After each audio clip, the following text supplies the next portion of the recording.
ख़वातीन हज़रात, आप जानते हैं वी द पीपल ऐसा प्रोग्राम है जिसमें हम आपकी मुलाकात करवाते हैं ऐसे एकम्पलिश्ड साउथ एशियन से जो अमेरिका में रहते हैं और यहाँ पर आने के बाद उन्होंने एक ऐसा स्टैचर, एक ऐसी चीज़ हासिल कर ली है कि वो यहाँ पे वीवीआईपी बन जाते हैं।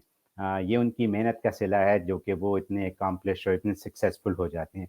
आज भी मेरे साथ ऐसे ही मेरे एक दोस्त हैं, न्यूयॉर्क की बड़ी शख्सियत हैं, मशहूर शख्सियत हैं। He is known as one of the nation's foremost white collar and criminal legal expert. He is a regular news commentator, having appeared on CBS, Fox, HLN, CNN, MSNBC, Court TV, BBC, CTV, I-24, Israel, Sky News, Arabia, APTV, Cheddar, Newsmax, A&E, Law and Crime, and the Today's Show Australia. And today he is on South Asia Global TV. By the way, this is not all. I do want to say a few more things about him. The New York Times, the Wall Street Journal, the New York Law Journal, and Law 360 have quoted him multiple times for his vigorous advocacy for clients, recognizing his entrepreneurial acumen. The Forbes Business Council and the New York chapter of the Entrepreneurs Organization have admitted him to their member roll. This is not a joke. Mr. Vinoo Varghese, famous or something that you can tell us? When I was a prosecutor, Yes. you're talking about that time. Yeah. There were a couple cases that I handled involving a guy who tried to. He was a Moor. He was Moor. He was a black American who was part of a separatist society, and he had pulled a gun on a police officer, and the cop shot him. Okay. And the guy survived, and we went to trial, and there was coverage in the local papers about the case. But he decided to represent himself because he believed he was not bound by the laws of the United States. Okay. He was part of a separate society, and it was, there's an expression in the law that says, if you want a fool for a client, represent yourself. So the judge gave him a public defender to sit with him, but he. It wasn't a good case. There was an eyewitness who saw him pull out the gun. He was convicted, but during the whole time, these guys wore these like Egyptian-looking hats, and it was very interesting. They're all staring at me, as I was walking into the courtroom, and it was an interesting experience. But he went away for a few years. That's a tough thing, but that's the job. Let me ask you now. Have you? I'm sure you have. Have you helped Indians out of the way? South Asians, Indians, Pakistanis, Bangladeshis, Sri Lankans. We've had people from different parts of all over South Asia. I have had some wonderful cases. One of the first cases I had was when I became a criminal defense lawyer.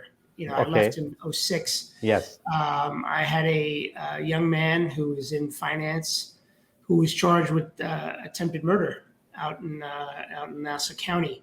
And he was applying for jobs. He was actually doing a master's at Harvard, and he was at a party, a club in Long Island. He was with two of his friends who were doctors, also Indians, and they got into a racial incident.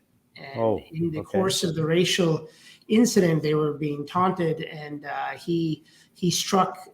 He got into a fight, and he picked up something, and he hit this guy over the head, and he was charged. When I come with my finger, that simply means that they're telling me to take a break again. So I'm going to take a break, and we're going to start this story once again. Let's take a short break.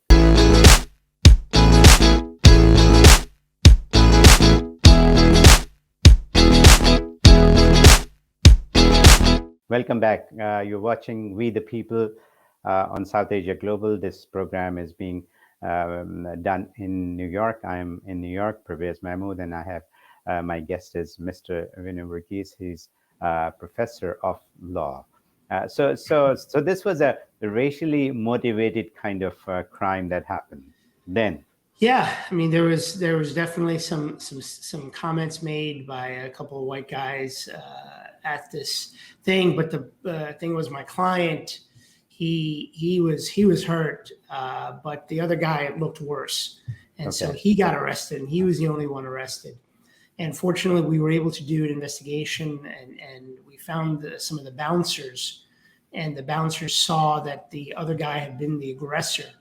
And we had to, but the district attorney's office was proceeding against our client, and we had to have him testify in the grand jury. And the grand jury, I remember walking into the grand jury room with him, and everybody was white except for me and the client. Oh, wow. And the alleged victim we knew was white. So they voted not to go forward on the case. He explained what happened, and it was early on back in 2007, a very great victory. And it really made me feel good about the system, that people do listen, and can listen. And, he was able to go on. He's actually, I can't tell you who he is, but he's doing very well. He's the CEO of a company, and beautiful. I hope, it's great. I recently have another interesting story, kind of a little crazy one, involving a Pakistani American client who's a lawyer. He got into something with an ex-girlfriend of his who was Iraqi, and he's an Ivy League graduate, and the he had met this girl on a Muslim dating site, and he fell madly in love with her. She was a beautiful woman, and went to go meet with the family, but the girl's father rejected him because he was not Arab, and so then he did some things that weren't very smart. He insulted her. And then it started this big war over the internet for like a year, and then she filed a restraining order against him, and vice versa. Ultimately, we were able to show that she had said that he had done all these terrible things, and he was the one initiating all the communications. But we were able to get the phone records, and so much of what we do is technology based.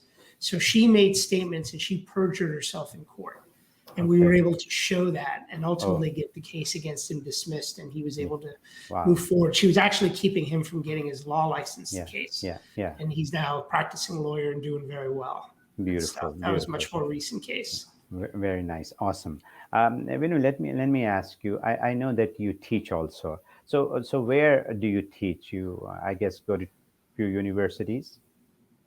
Yeah, throughout my time, because I've done a lot of trials and been very successful at them. Different schools have asked me to teach. I've taught at Cardozo Law School.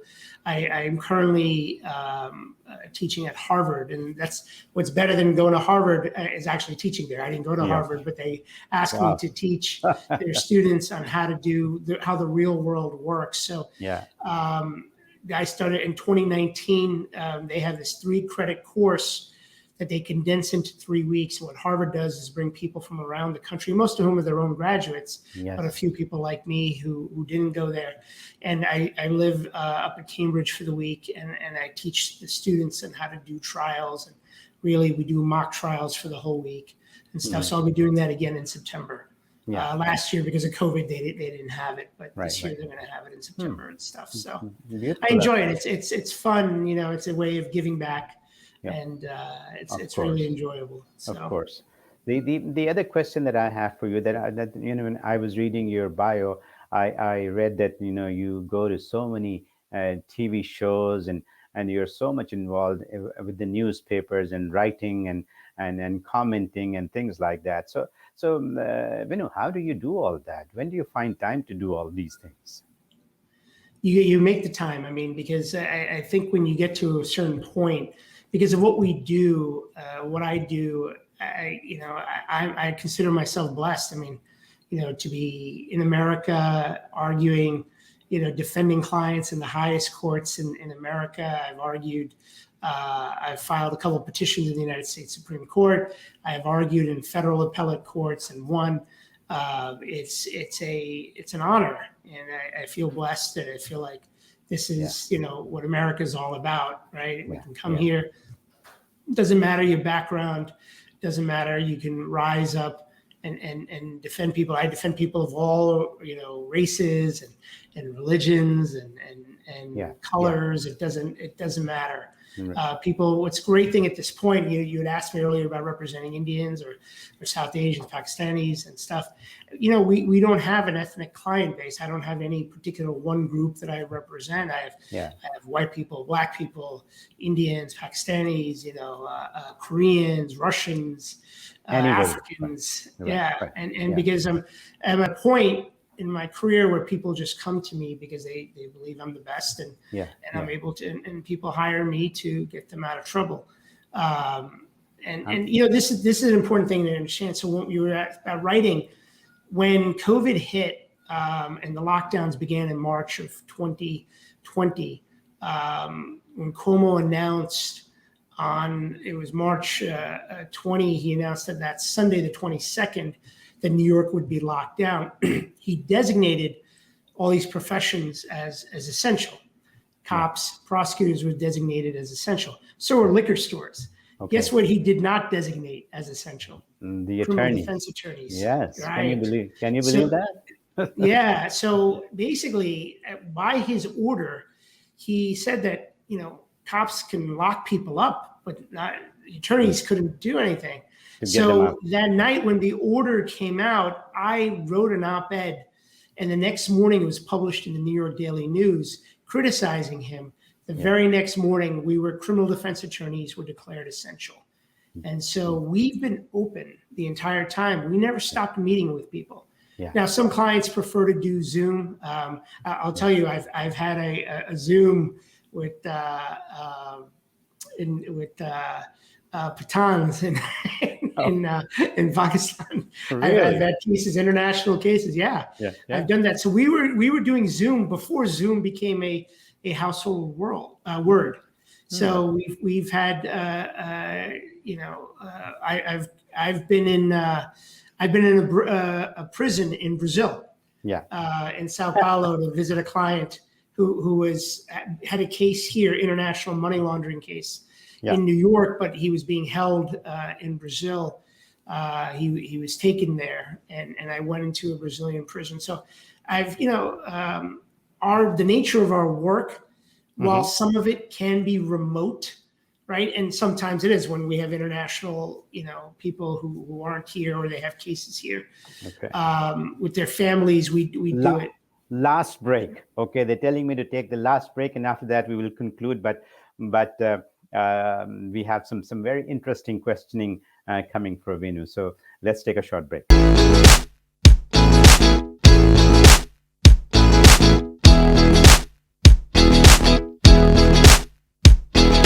ख़वातीन हज़रात, हम बातें कर रहे हैं mister Vinoo Verghese से, जो कि criminal attorney हैं न्यूयॉर्क में। इतनी मज़े की बातें हो रही हैं, मेरा दिल चाह रहा है मैं इनसे बातें करता ही रहूं और इनके केसेस के बारे में पूछता ही रहूं, बट मेरे पास कुछ इंटरेस्टिंग सवाल हैं जो आपके लिए भी बहुत इंटरेस्टिंग होंगे। So let's get back to Vinoo, and let's continue with what he was telling us.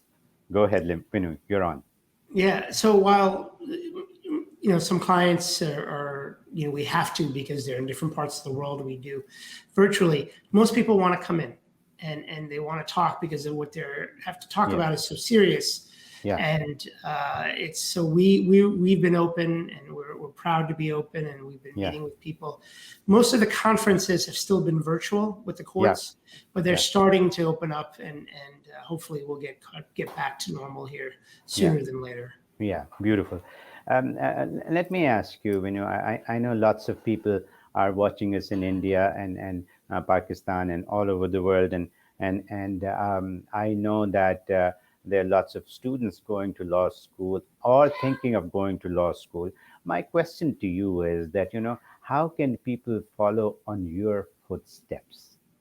What advice would you give them? Yeah. So, it's interesting. I tell people, if you're going to be a lawyer, it's because it's a service industry, right? Yeah. You can make a good living as a lawyer, but you're going to be working very hard, right? So you have to be comfortable with that. There are people, it used to be, and this is pre-2008, before the crash in '08. It used to be that a lot of people, if they didn't know what to do, they would go to law school because the law was a recession-proof profession. But that changed after '08. And after '08, people were laid off. I knew colleagues and friends who went to Harvard and Yale were getting laid off after '08. The world changed. And so I believe if you're going to be a lawyer, your first desire has to be to help people. And that's what you want to do. If you want to go solely to make money, you're better off starting in finance or starting some type of business. So figure out what it is that you want to do. I mean, there's such a need, and I think it's, as noble a profession as it can be. And